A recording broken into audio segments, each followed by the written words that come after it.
தேசிய கொடி ஏற்றுகிற உரிமையை எப்படி முதலமைச்சராக இருந்த கலைஞர் பெற்று தந்தாரோ,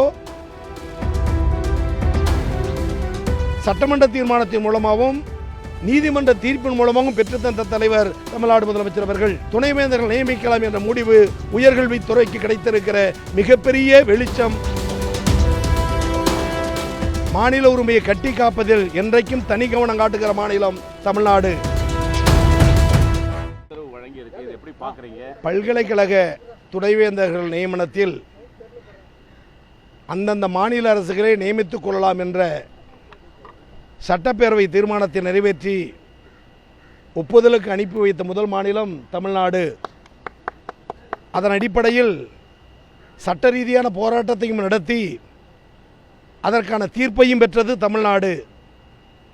இடஒதுக்கீடு என்றாலும், மூன்றாவது மொழியை திணிக்கிற செயலாக இருந்தாலும், மாநில உரிமையை கட்டி காப்பதில் என்றைக்கும் தனி கவனம் காட்டுகிற மாநிலம் தமிழ்நாடு.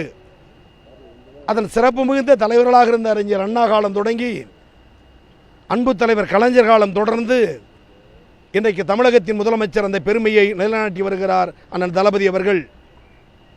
தேசிய கொடி ஏற்றுகிற உரிமையை எப்படி முதலமைச்சராக இருந்த கலைஞர் பெற்று தந்தாரோ, அதேபோல் பல்கலைக்கழகங்கள் துணைவேந்தர் நியமிக்கிற அதிகாரம் முதலமைச்சருக்கு உண்டு என்ற அதிகாரத்தை சட்டமன்ற தீர்மானத்தின் மூலமாகவும் நீதிமன்ற தீர்ப்பின் மூலமாகவும் பெற்றுத்தந்த தலைவர் தமிழ்நாடு முதலமைச்சர் அவர்கள். இந்நிலையில் உயர்நீதிமன்றம் அதற்கு தடை விதித்தது.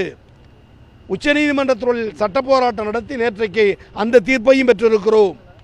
எனவே தடைகள் நீங்கியது. பல்கலைக்கழகங்களில் ஒளிமிகுந்த கல்வியை வழங்குவதற்கு மாநில முதல்வர்களே துணைவேந்தர்கள் நியமிக்கலாம் என்ற முடிவு உயர்கல்வித்துறைக்கு கிடைத்திருக்கிற மிகப்பெரிய வெளிச்சம், மிகப்பெரிய பெருமை. அந்த முயற்சி எடுத்து வெற்றி கண்ட தமிழ்நாடு முதலமைச்சருக்கு துறையின் சார்பில், மாணவர்கள் சார்பில் நன்றியை தெரிவித்துக் கொள்கிறேன். நன்றி, வணக்கம். உச்சநீதிமன்ற தீர்ப்பு கிடைத்ததற்கு பிறகு முதலமைச்சரிடம் கலந்து பேசி விரைவில் அனைத்து பல்கலைக்கழகங்களுடைய துணைவேந்தர்கள் நியமிப்பதற்கு உயர்கல்வித்துறை விரைந்து செயல்படும். விரைந்து செயல்படுத்தி அந்த காரியத்தை முடித்துக் கொடுப்போம்.